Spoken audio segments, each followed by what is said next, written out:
I Wish a Sis Would. New episode every Tuesday. Okay, hey guys, welcome back to episode, I believe 7. I've lost count of Seven. Wish a Sis Would. I am Koya. I am your girl, Raquel, aka Rocky. Sorry, y'all. And I'm Shakayla. It's obviously been a long day for us. So today we taking it back heavy. We're gonna discuss a very important topic. July is Minority Mental Health Month. So we're going to get into the topic of mental health awareness, especially within minorities. We are all obviously minorities. So definitely want to get that message out and just show like us getting mental health help is just as important as the next person. So we're gonna start off. I'm gonna shift it over to Shakayla. I think we kind of all have like our own like mental health stories, and we're gonna kind of share like a little bit as far as we want to go. So Shakayla, you want to tell us about your mental health journey? Absolutely. So mine started, I wouldn't necessarily say like really young, but it started when I was younger. I was a senior in high school. I've always been It was because of Leander, right? I wish I could blame it on them. I've always been a perfectionist. I was also diagnosed with Stockholm syndrome. So I believe that. Can you educate the Yeah, what ones is that? Yes. Yeah, I'm just like, Educate I'm me. educate the ones on Stockholm what that syndrome is it's kind of like imposter syndrome. Also, Oh, it's kind of okay. like where you. That's what Wikipedia says. No, that's Britannica. Oh, Is that true? Yeah. Okay. So Britannica.com says Stockholm syndrome describes the psychological condition of a victim who identifies and emphasizes with their captor or abuser and their goals. So mine is their goals. Not I wasn't abused. I wasn't essayed or anything like that. Mine's is just my goals. So I've always been a perfectionist. So mine comes down to Stockholm syndrome, and it also comes down to imposter syndrome as well, where I believe that no matter what I do, I can never be great at it. Though I am great at it, just my mind won't allow me to be great at those things. So in high school, I was an IB AP kid. I took all of the advanced classes. I took college credit classes. I did dual credit classes. I was doing all the things. So my fault is I've never allowed myself to get anything less than an A. I graduated with a 4.0 GPA. Definitely could have been higher, but I didn't allow myself to do well in history or geography because I just hated those subjects. But I graduated 4.0 GPA. So my senior year of high school, I put a lot of stress on myself because it was my senior year. Wanted to graduate, wanted to get in a really good college. You know, just that year that everything's just super important. Within that, I took a lot of college credit classes. It was up all night. I was living off of caffeine and pills and anything I could get my hands on to stay awake, to study and pass my classes. I kind of hit my breaking point around the middle of the semester, I would say. And I contemplated suicide. I had a game plan. I had notes. I had everything written out. I was going to drown myself in a bathtub. It was all going to happen. But because of my lovely family and my parents, I was very blessed with, I was able to go to them and just be like, hey, I need help. And if I don't get help, I'm going to kill myself. It's just that simple. And so we all kind of had this breakthrough. We cried, we talked. They tried to understand where I was coming from. I took a whole week off of school, went to therapy, the whole shebang, figured out what was going on. I was having consistent anxiety attacks, panic attacks. I would shut myself off, the whole thing.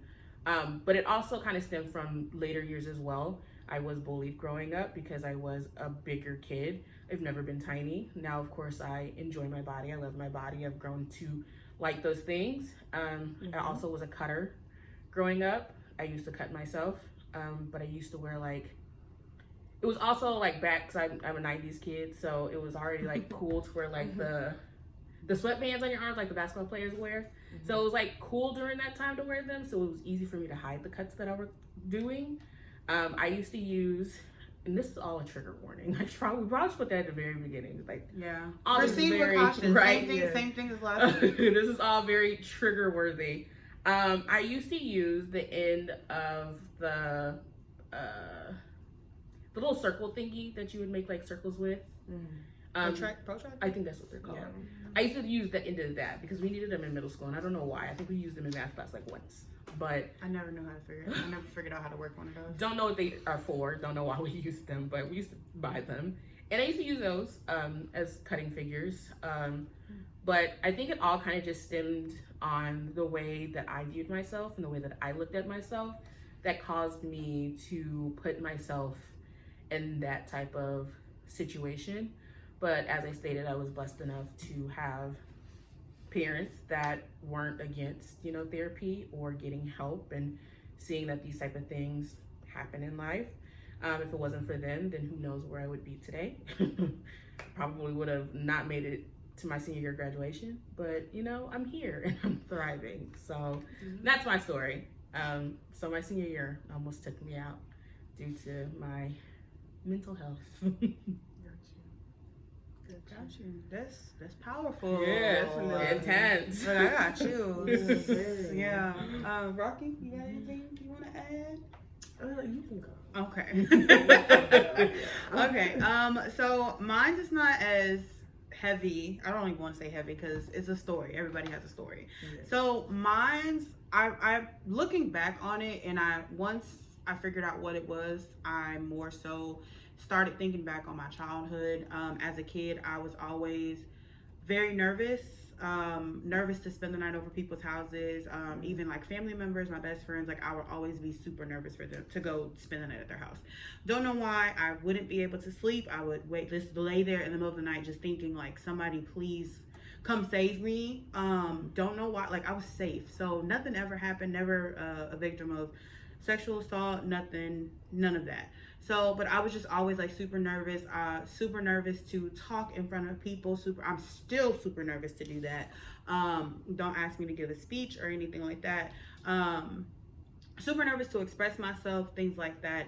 As I got older, I kind of stayed in the house. I was never like one of those kids that was, oh, I'm going to this place, I'm going to this event, I'm going to this. I was in the house, like couldn't get me because I was always nervous about what people were saying and what was gonna happen. I come to find out it was all anxiety. It didn't really hit me until I think my sophomore, maybe junior year of, no, it was sophomore year of college. I went to shout out to Leander High School because Leander ISD in a whole, they had this system called where they allowed us to do test corrections. So I never really had to learn how to study. We'll start there.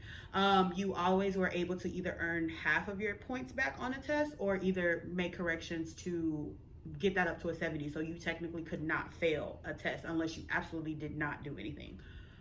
So that took away me like actually sitting there studying, learning my material. So when I got to college, of course, big shock. Not a big shock because I was warned, but it was like a big letdown. So that's where my anxiety heightened.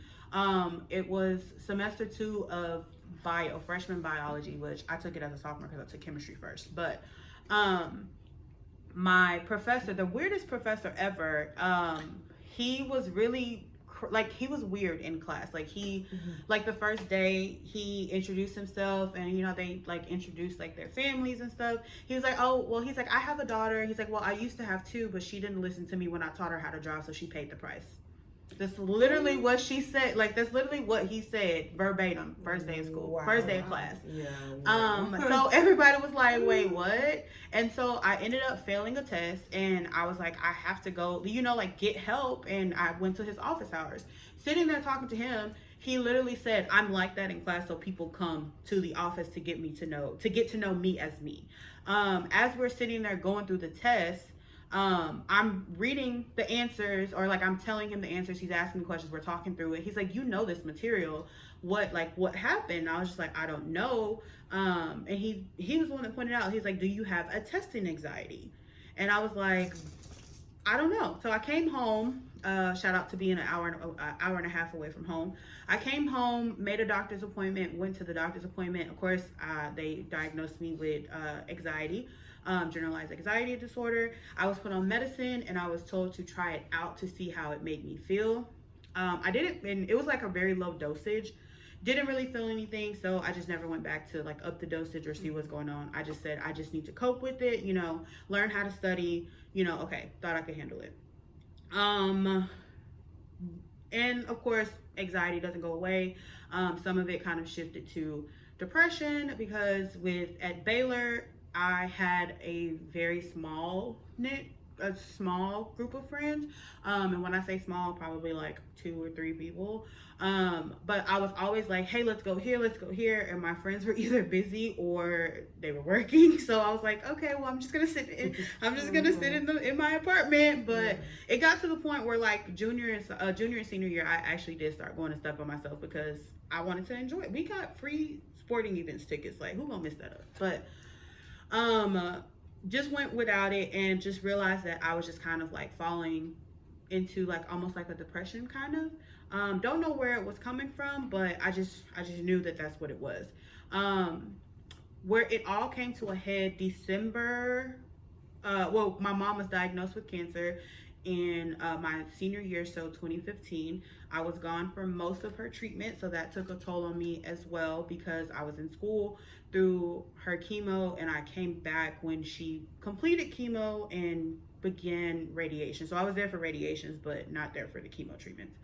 So when it recurred and came back, I was there, but of course, because she had a very aggressive aggressive form, they say when it comes back, it's going to come back in a different organ, and it was going to be stage 4 automatically. So, of course, going through that, and then December of 2020, I lost my mom right after Christmas. So I think I went into robot mode. I felt it leading up.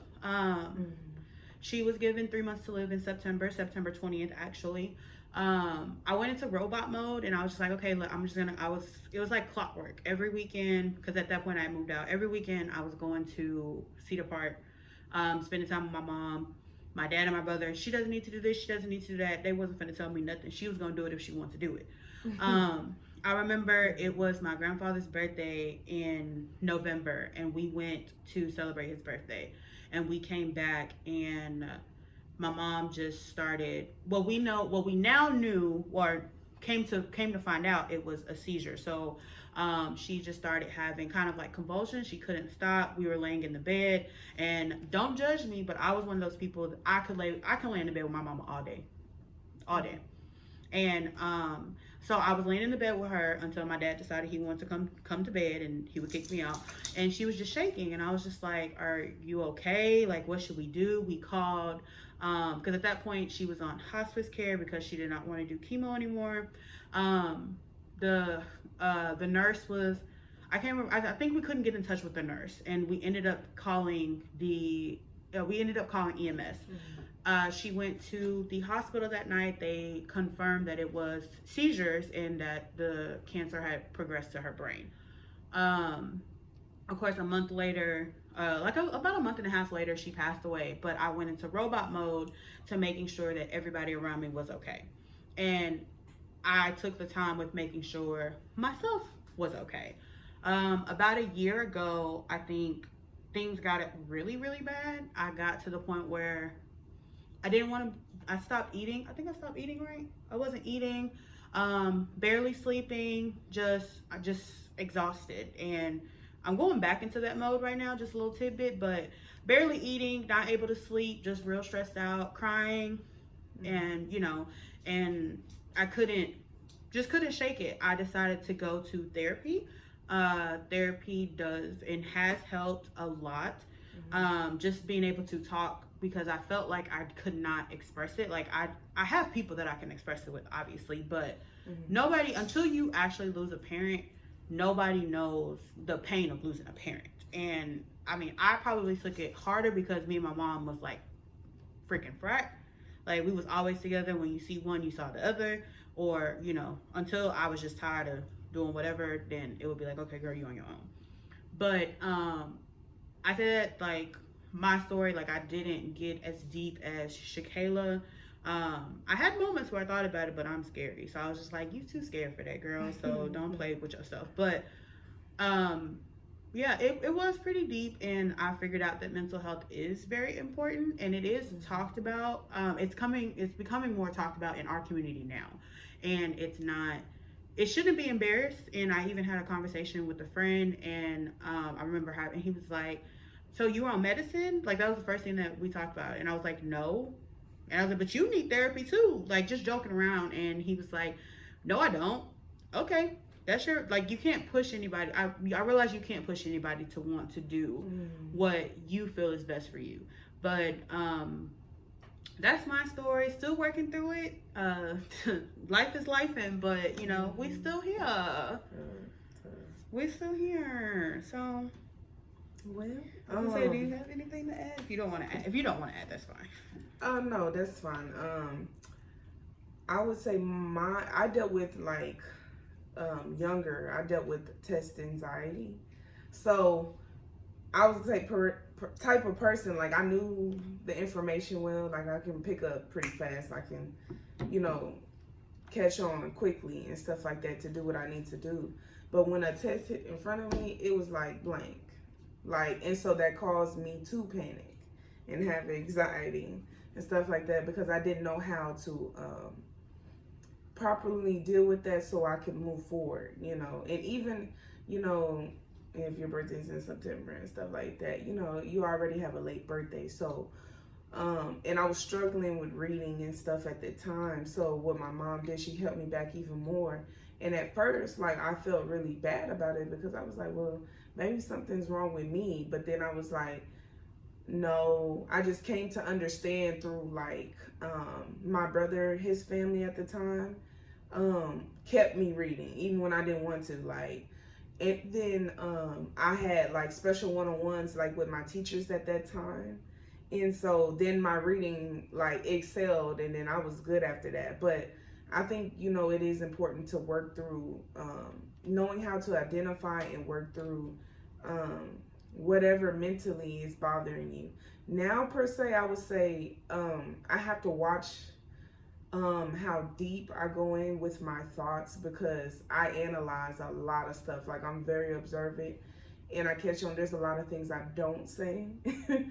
I'm trying to pull that out of her, y'all. Yeah, there's a lot of things I don't say or necessarily may speak up on because I need to, you know, in certain things. But I've definitely gotten better, like a whole lot better. But I think, you know, it just takes time. You just have to be willing to be honest with yourself and identify, like, hey, like, what am I really going through? Like, you know, because I still struggle with that too. I've definitely been in depression for sure. I know that for a fact.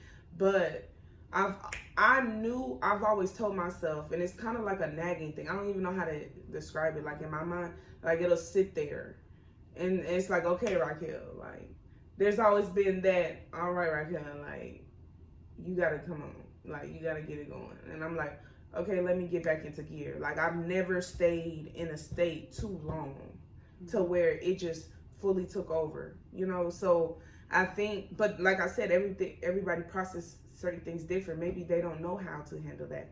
So you feel trapped, like, you know, especially when I was younger, because like I said, like, you know, when you come from a family who's like kind of tough love, and it's like, you know, you're wanting to express yourself, but everybody think you just whining and stuff like that. You just learn how to just not even say anything anymore, and that's not necessarily the healthiest way to deal with your problems. And so you learn how to suppress it, then actually speak up for yourself, and, you know, hold your values and your emotions, you know, up to par for your own self. Because it's like, you don't want to be annoying, or you don't want to make nobody mad. But I think that's a thing, like, within our community, that we have to do better in anyway, is learning how to listen to when somebody's expressing something. You may not agree or you may be like agitated because of whatever else you're going through in life. But take that time to listen out to that person, because some people just need to vent. Like, I kid y'all not, when I was at Walmart, I had went to Walmart early that morning, right there off of Ben White, to get some, because at my job they were hosting a party, and so a getaway party for people who were leaving to a different department.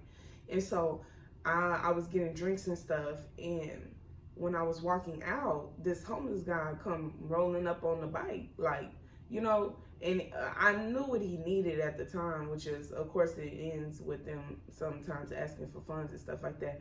But I just took the time to listen to him, you know, because he just started telling me, he was like, man, I've been trying to get my money, you know, from the VA all this time. Like, it's been declined, this and that. You know, I'm just letting him talk. I really didn't say too much.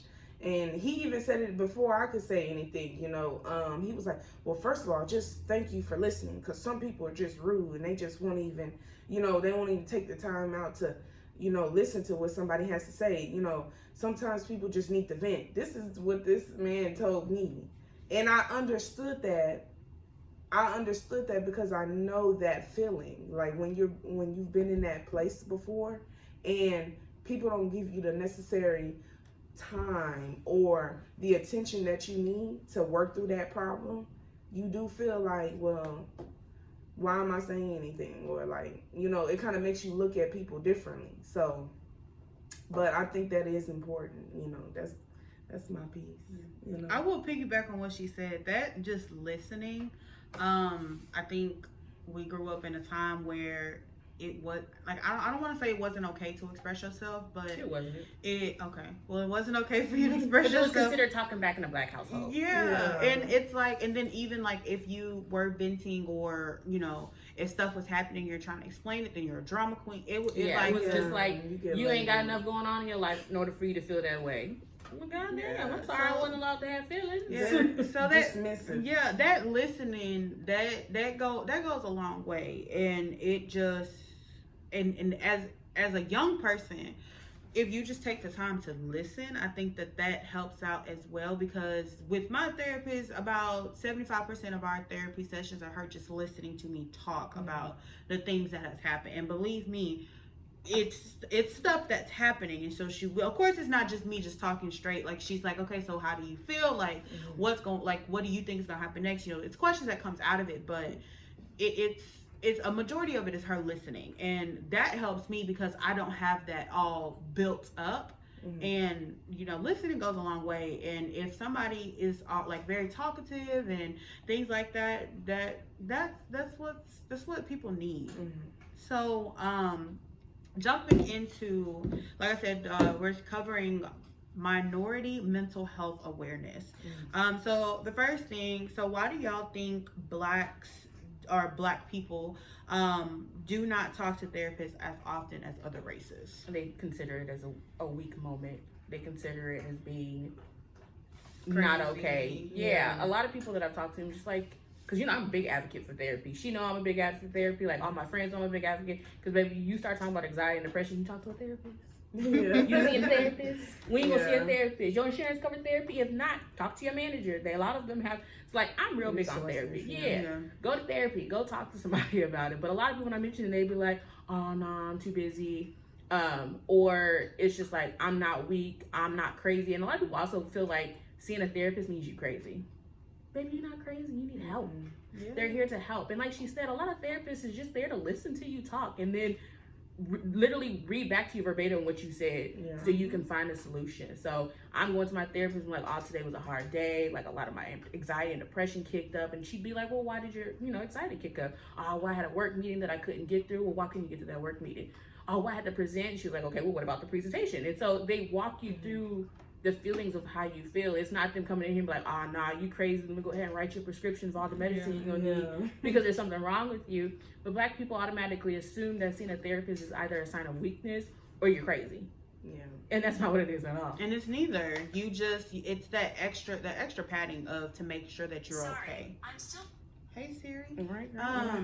It's that extra padding to make sure. Oh, and then look, my Mine's Siri. did it. Yeah. Like that. It's that extra padding to make sure that you are okay, and that, like I said, it's a lot of people out here that need it, and I just be like, well, I do therapy on Fridays. What I've come to find is, dealing with Black people, and I would say even in my family, it's more of, oh, I'm aware of what my problem is. Okay, but that don't mean that you still don't need help. Yeah, absolutely. And you can be aware of your problem, but not know how to work through exactly. it. Exactly, and it's very dismissive. Oh, I'm very much aware. I understand, but nothing is changing. Everybody's still getting the same result, and then y'all want to get mad at each other. Like, that's called insanity. Exactly. You know what I'm saying? Like, get the help that you actually need. Like, yes, you may be aware of what's wrong with you and stuff like that, but if you're not implementing a system or doing something to offset that, you're going to find yourself repeating the same things that may be problematic or may hurt the loved ones around you because you refuse to go get help or refuse to face what an unknown person might say to you that you maybe heard already. And I think it's a lot to deal with that because, when you do talk to your family and be like, well, and you start to express yourself like, hey, this is such and such and such. And if you go to a therapist and then you sit down and talk about your life and everything like that, and you may hear some of those things that your loved ones have told you before, I feel like sometimes that's a fear that people don't want to face. But it's necessary, especially because what can you say? Oh, it's like, with your family, you can dismiss that.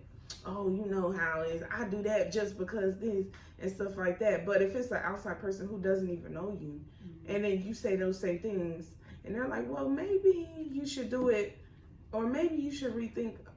Then you can't dismiss that or deflect it. That's how I look at it. And let me say, it's just saying, especially with the family aspect, just saying, well, you know how he or she is. That's just how they are. Just because that's how they are, or that's how they happen, that does not make it okay. It does not make it okay that auntie so-and-so or uncle so-and-so is doing X, Y, and Z every single time. That doesn't make it okay. When auntie and uncle and sister, cousin, brother, all of them, when they offend you and they consistently offend you and it's the same comment, and at what point do you make it stop? At what point do you make it stop? Because at that point, then people uncomfortable coming around you, and you're gonna be like, okay, well then that's just on them. Blah blah blah. No, I'm protecting my peace. Yep. So, why do y'all feel that there are fewer minority doctors? I feel like there's a lot more than there used to be. Yeah, they're coming. They're more so coming out. But I also think social media has a big presence, especially seeing a lot of kids are on TikTok, and YouTube has now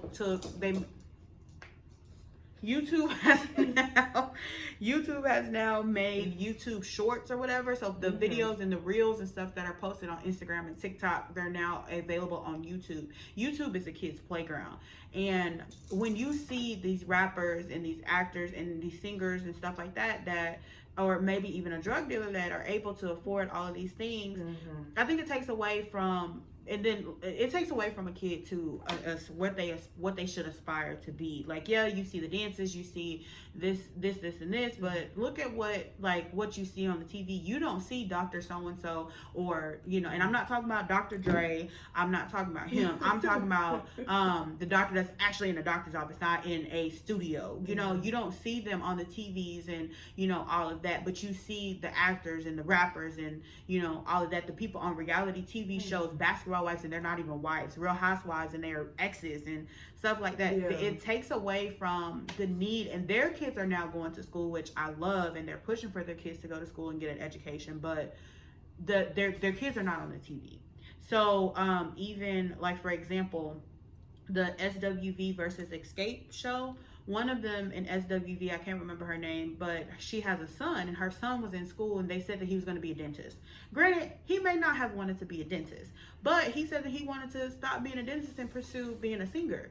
And they just about had a fit because they were like, oh no, you're supposed to be the dentist, you're supposed to be the dentist. But he was like, well, I want to be a singer because that's what he grew up seeing. He grew up seeing his mama sing. Like, Absolutely. he's not seeing, we don't see doctors and lawyers and stuff in our family. Are they happening now? Yes. Yeah. Yes, but a lot of people in the minorities have this, I have to get it out the mud mindset. I have to get my, survival mentality. yeah. I don't think it's taught a lot in mindset. school either. I feel like when we were in pre-K and kindergarten, that was like always a thing. Like, what do you want to be when you grow up? What do you A want to be when you grow up? singer, When a you wanna grow up? rapper, a But teacher. I mean, we used to be like astronauts or a police officer or Yeah. a doctor or a veterinarian, but now they're just like, oh, I want to draw anime or Instagram model. Yeah, it's like small things like that. Makeup But like artist. growing up, I wanted to be either a lawyer or like an astronaut or those random things. I said I wanted to be a doctor all the way up until my freshman year of college when I realized that I had to take so much science. I wanted to be a therapist, but then they realized that I had to go to school for like 18, 20 plus years in order for me to order my own practice. And that's Baby, I another be thing. 45. Yeah. I'm not trying to be 45 owning my own practice. That's too much. I'm sorry. I think learning that learning sector too is another reason why people may like minorities in that field it's not a lot of, I mean, like you said, it is more now, but it's not as much as it can be because that takes dedication.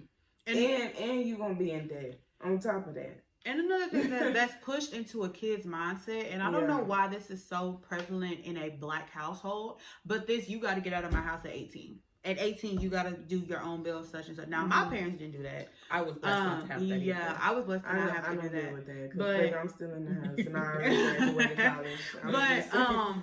People black parents push that envelope. Well, this kid got to get out of my house by the time they 18. When they're not even properly prepared. You didn't show them how to do finances because you don't really know how to do. Like, we don't even want to go. Oh boy, I'm telling you, but it shouldn't be like that. And so then when you have that mindset and because it's hard to, and I was blessed enough to not have to work while I went through school. That's a blessing. Yeah. I sure did. Yeah. I was blessed. Well, I shouldn't say not have to because I really should have, but I was able to survive. Now, my parents were not dishing out money. Baylor's high school refund checks was the GOAT. But I was fortunate enough to not have to work while I was in school. And then of course, when I had my breaks, then I was working then. My parents were not dishing out money. But, if I would have just been out there I would have made it. Like, I don't know why. I applied for multiple jobs, like all through high school. Well, I shouldn't say all through high school once I turned 16, but HEB, Target, the regular jobs, they would not hire me. Yeah. And I don't know what it was. Maybe because I was filling it out while I was in school and they just knew, well, if you ain't paying attention in school, you ain't gonna pay attention in training. But they would not hire me. So I just had to do like summer work programs and stuff like that. But that mindset of you have to be out of the house by 18, that has to go, because regardless if they have to be out of the house by 18, that's still your child. So you're gonna throw your child to the wolves and not supply or not help at all? Like, come on now. Like, that's weird behavior. Yeah. Do y'all feel that minority doctors are respected the same as white doctors? I believe now they are. I think back in the day, I wouldn't even say back in the day, it was more so prevalent for us. I grew up in Killeen, the Fort Hood area, so it was more prevalent for us to be surrounded by Indians and Arabians and things like that. They were well respected in our area and knew what they were talking about because they were naturalists and things like herbalists and things like that, and could give you a good remedy instead of putting you on medicine. But I feel like now it's changed and, Black people are finally understanding that we're completely different than the rest of the student body and we can't take the same things as everybody else takes. And we're naturally known to have high blood pressure and high cholesterol and prone for diabetes and things like that. So we can't be on the same medicines and things like that as people who aren't of color.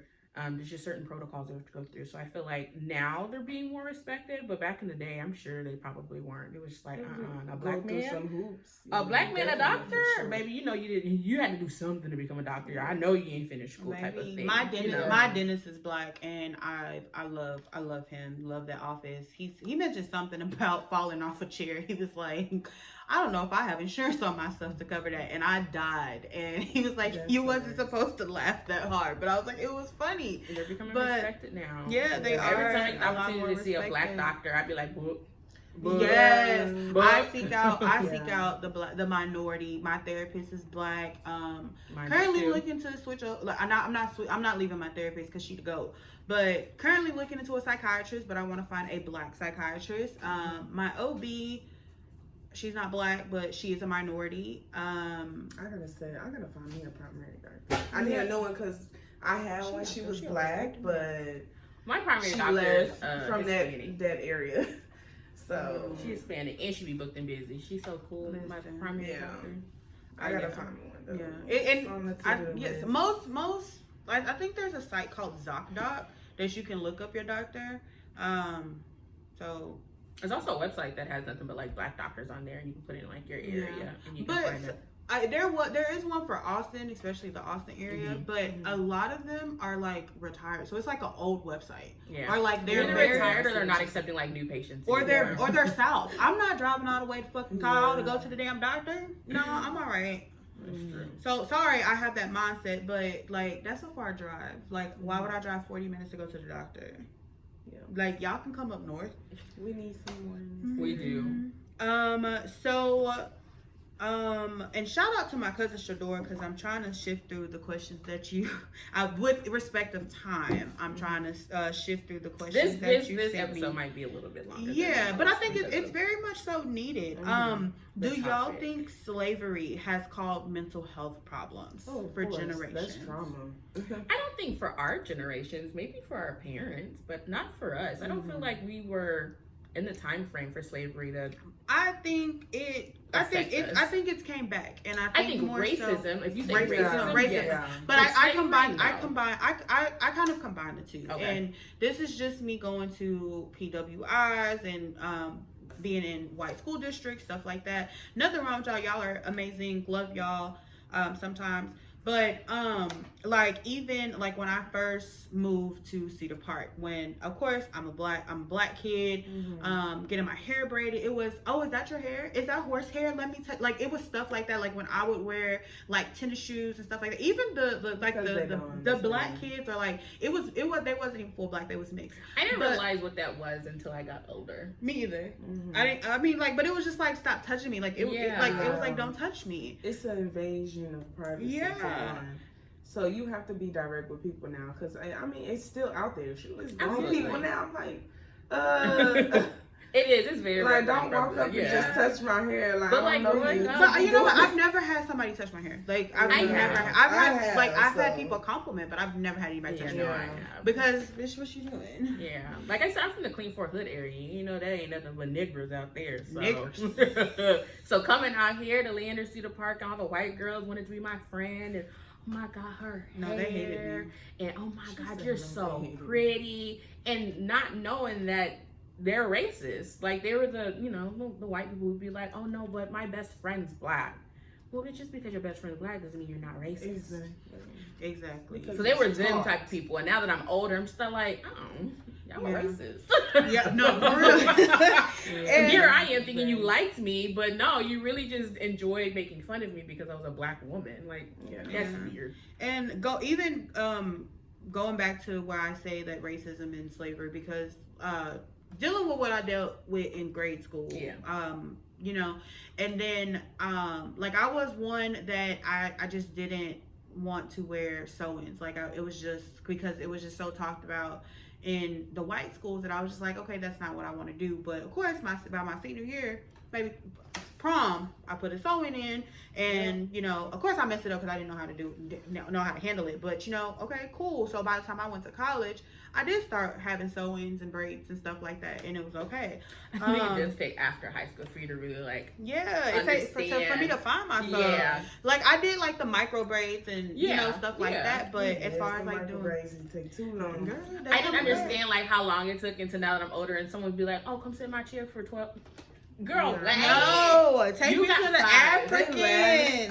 5 hours. But they oh my gosh, I can't do it no more. And then one incident that I remember just vividly when I was in college, it was when Donald Trump was running for president.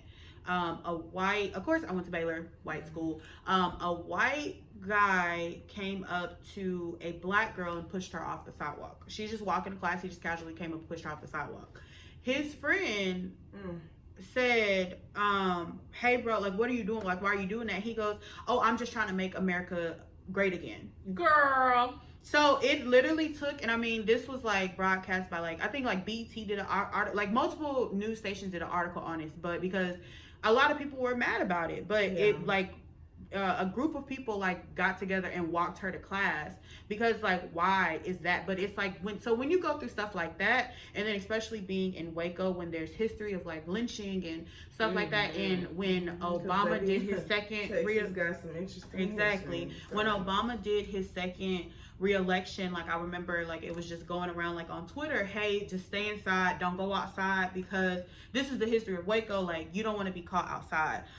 When stuff would happen off campus, because Baylor is not in a good part of Waco, like it is now because they're building it up, but we was like in the middle of a neighborhood, and granted Baylor's right off at 35, but like there would always be like shootouts and stuff happening like 2 blocks away from campus.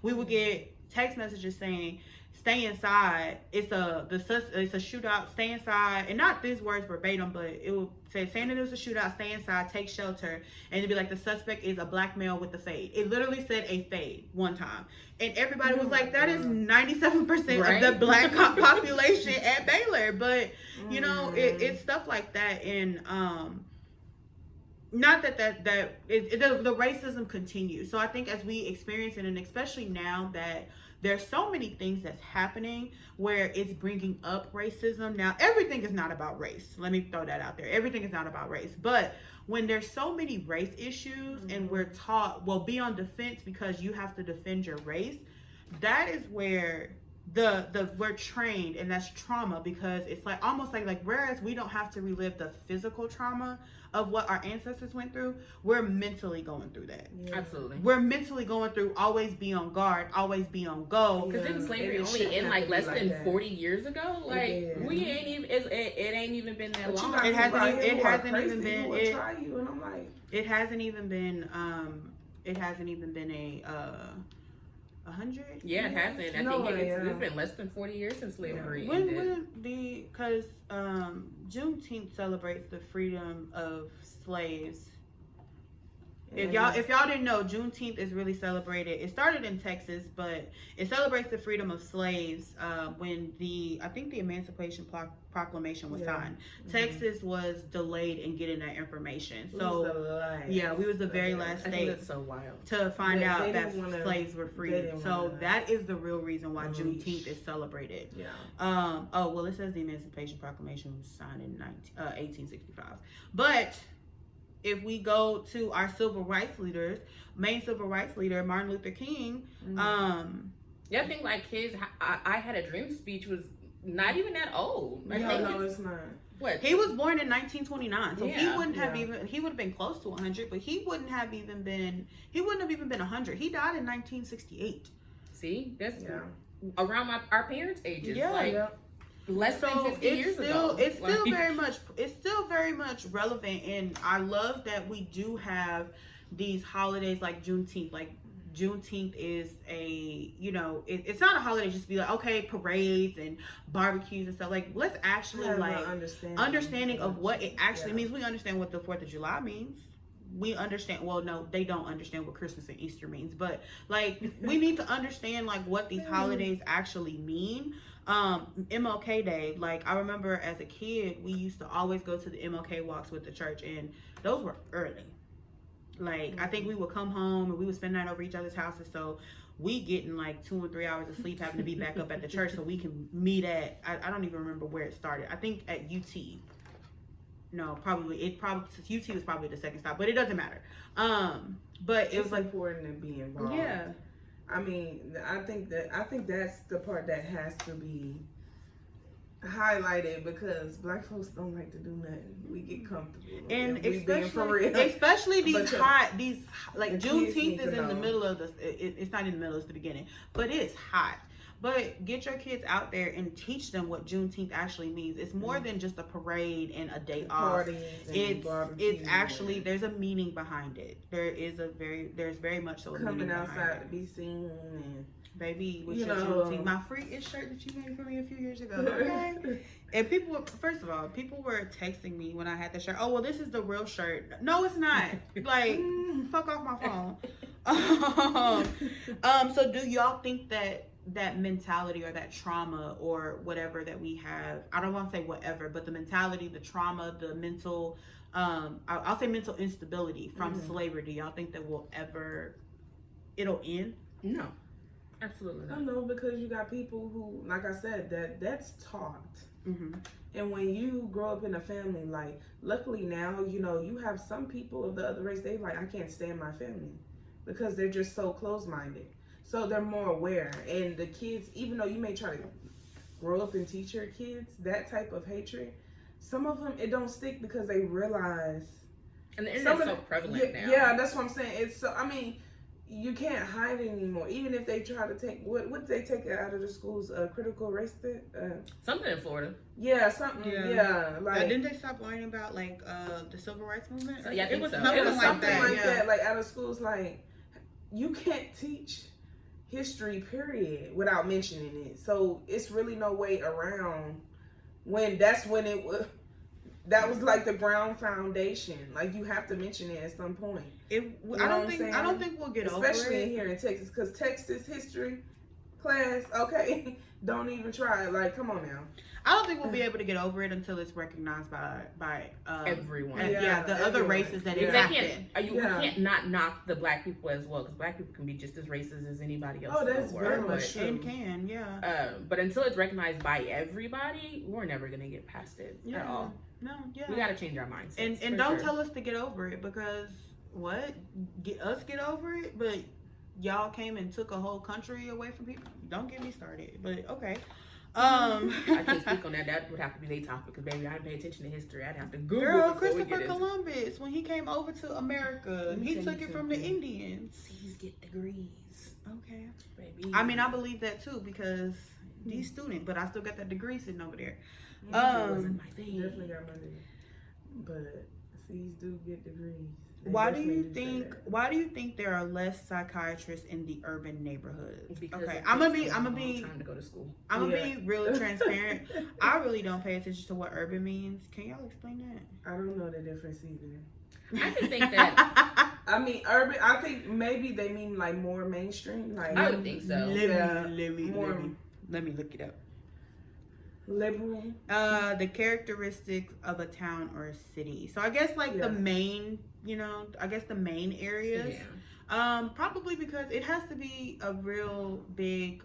No, I don't know. I think you just have to be passionate about it. Because like I said, I was really in tune with doing the whole psychology therapy thing. But once I sat down with my advisor and she was just like, even after you get your associate's and your bachelor's degree, you got to go back to school and get your... Baby, I'm not going back to school after this. I hate school. It takes a lot of dedication for you to even... And the difference is a psychiatrist is allowed to prescribe you medicine. So now you got to understand the background of medicine. Yes. A psychologist is a person you just speak with. A psychiatrist is allowed to prescribe you medicine, so they're allowed to talk to you about these things and be like, okay, you have anxiety, or you have depression, or you're bipolar, you're schizophrenic. They're able to prescribe you those medicines to be able to help balance out the imbalance in your brain. Baby, that's a lot of schooling. Yeah. And while she's explaining all of that, understand that your general practitioner, your general family doctor, general medicine, they are not skilled in everything. Yeah, it is important and imperative to get your specialist. So get your psychiatrist, psychologist, get your dermatologist, get your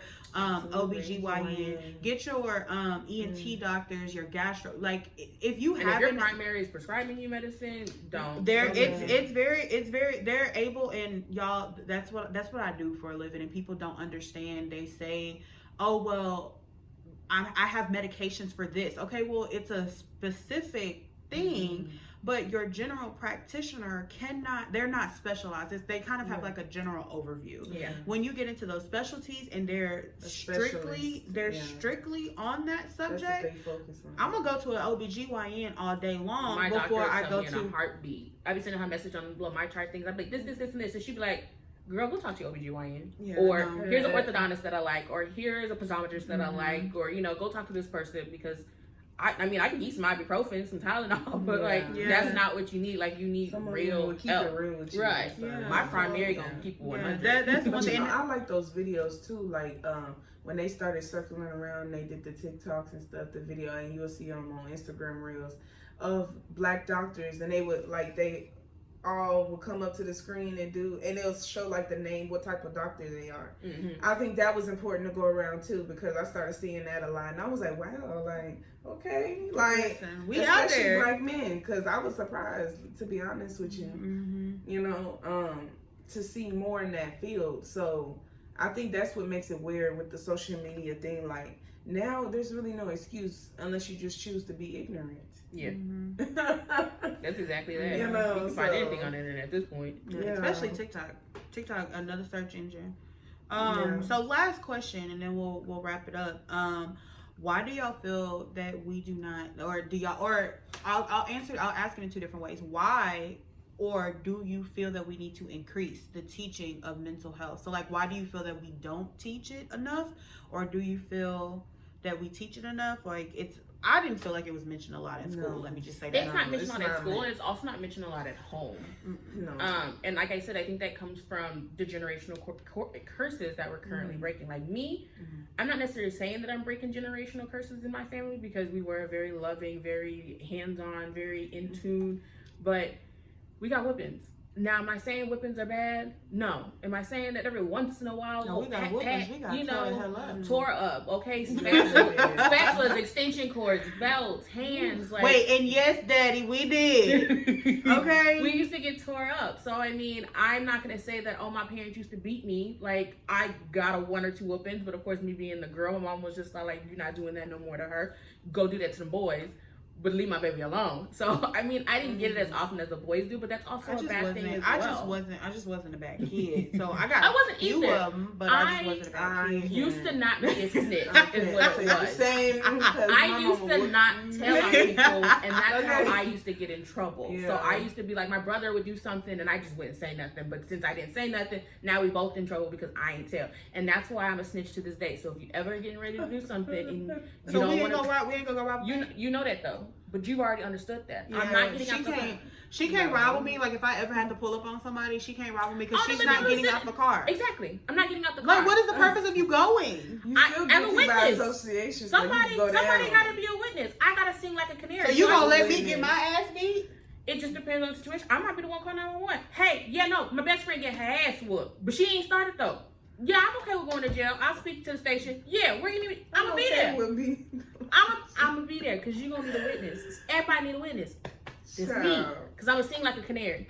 Period. And everybody know that. I'm telling. But anyways, to that, but it's generational. And like I said, bringing it back to the boys as well. My brothers got, I guess, I would say probably 1 or 2 more whoopings than I did. We didn't get whooped very often because, of course, my parents grew up in that as well, and they didn't want to bring it onto their kids. But that's all they knew was to make your child listen and to make my your daddy child didn't get enough of them.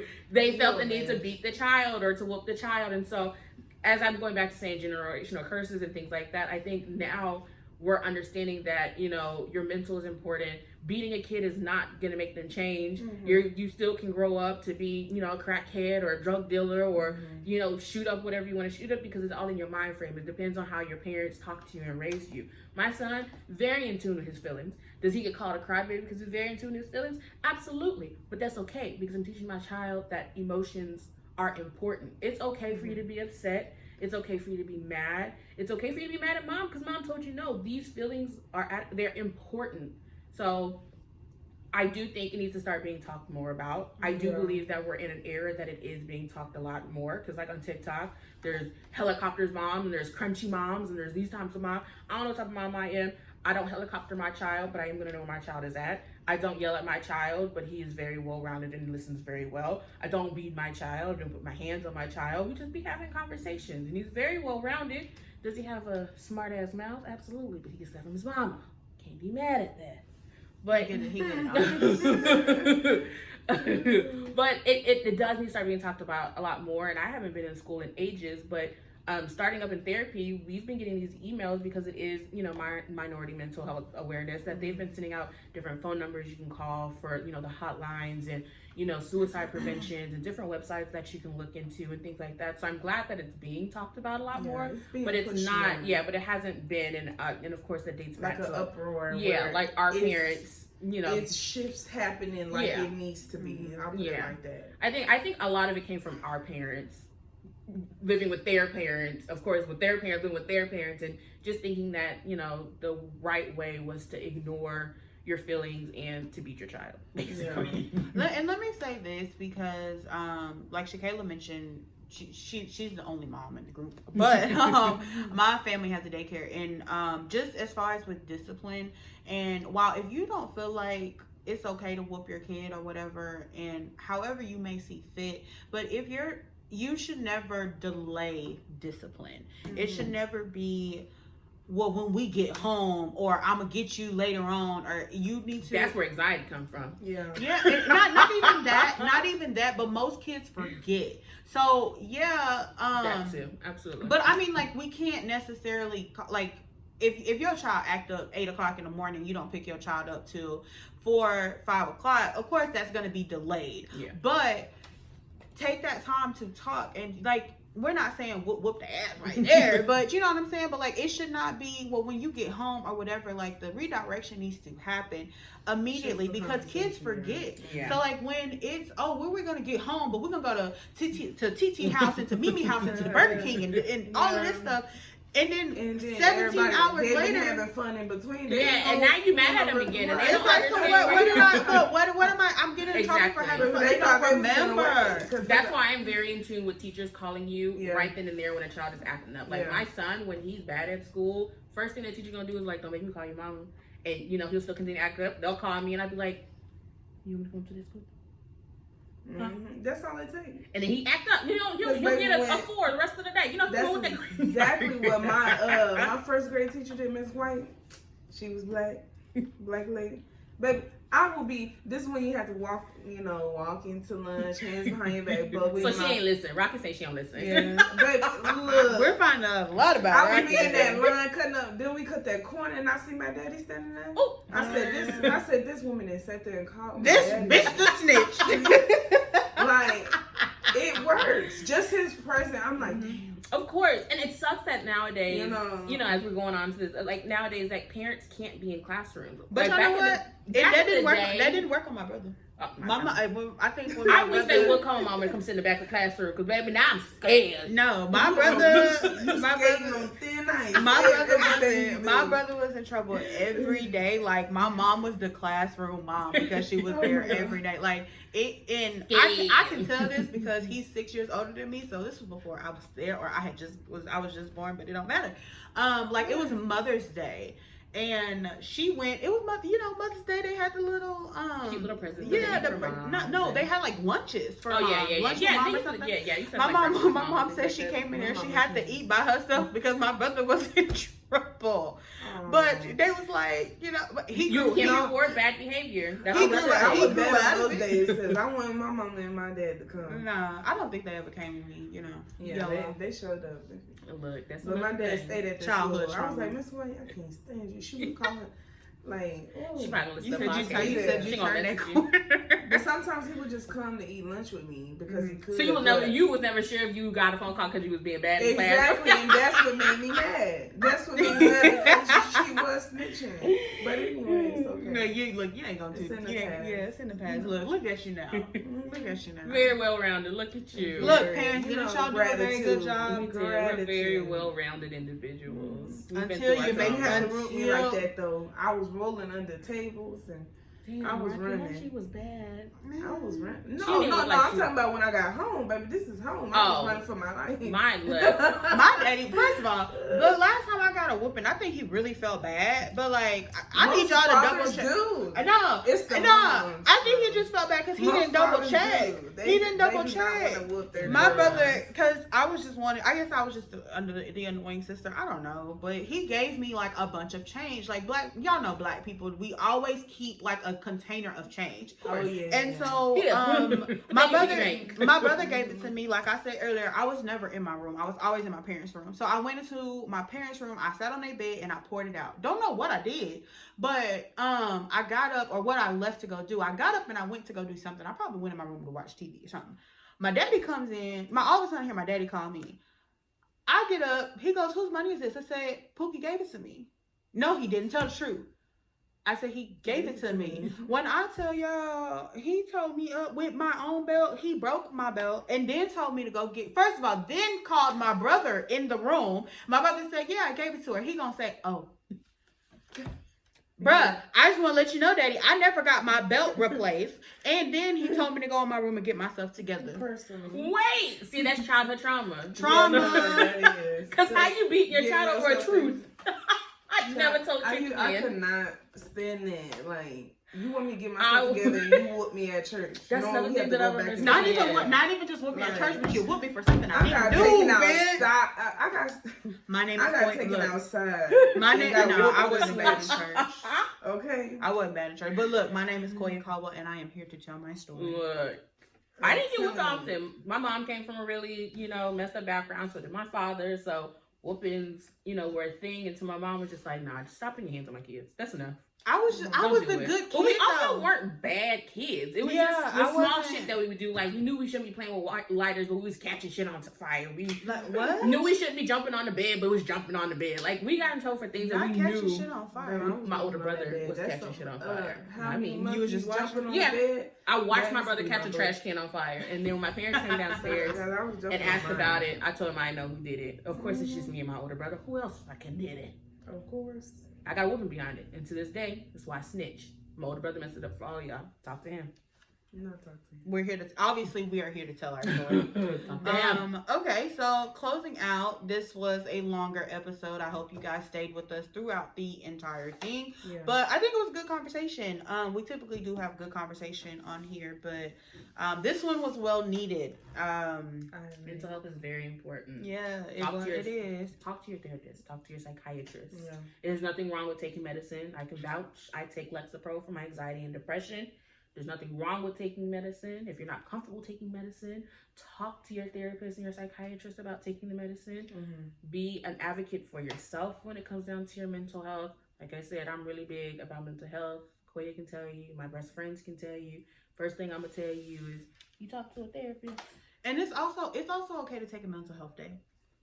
Do those or days. Yeah. It's okay to sit and do. It's okay to sit and do nothing. Like if you're regrouping is necessary. Waking up, it should just be a good day, regardless. Like just waking up every day should just be. You did a good job. What did Ice Cube say? Wake up in the morning, gotta.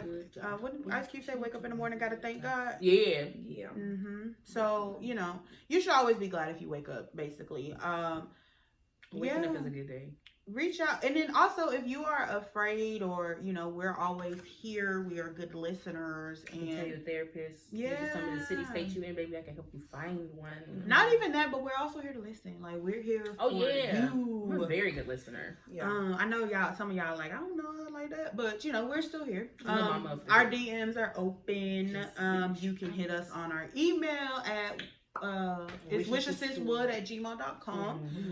We are on YouTube, Wish A Sis Would. You don't have to leave a comment on there because those are public. You can send us a DM on Instagram, on Facebook, on Twitter at Wish A Sis Would. Follow our personal pages as well. If you want to send it there, you can. Yeah, follow our personal pages. I think all of our personal pages are public. Is your yours public? Yep. Mine's is public, yours public. So all of our personal pages are public. Just send us a message. We'll check our message requests, and I think it goes there. But we'll check those message requests. We'll reach out, Hey, and if you have our personal numbers, hit us up there too. I'm always down for if there's topics y'all want us to speak on. Yeah, also let us know what y'all want to hear. We're at episode 7, so we rocking and we rolling. Yeah, so definitely. let us know what y'all want to hear. This was like we said, this was a deeper episode for us to touch, but it was definitely a necessary episode for us to touch. Very necessary. So yeah, like, comment, subscribe, hit that follow button, hit that share button, tell your friends about us. Absolutely. Did I forget anything? No. Nope.